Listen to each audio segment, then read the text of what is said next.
Of late, many are leaving their motherland in droves in search of a better life in other countries.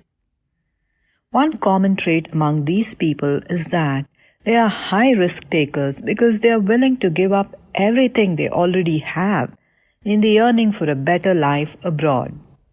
And if you were to evaluate the population of the USA, for instance, it is almost entirely made of immigrants, not just from Asia, but also Europe and Africa.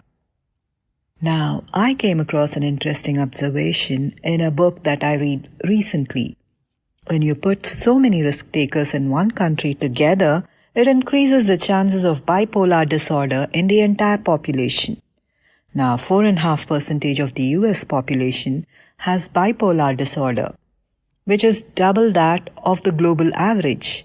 And Japan, a country with the least amount of immigration, has very low incidence of bipolar disorder.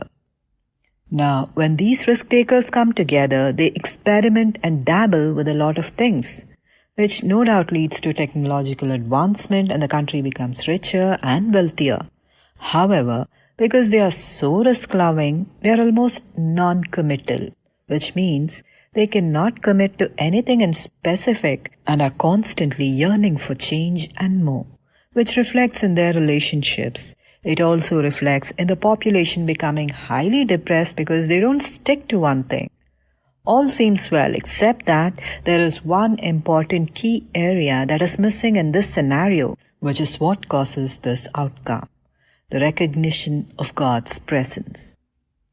Remember, a successful life requires commitment. The commitments we make in this world will only be as strong as our commitment to God and to the principles we know to be true in the commandments He has given. True commitment is giving priority to God and making Him the focus of our life.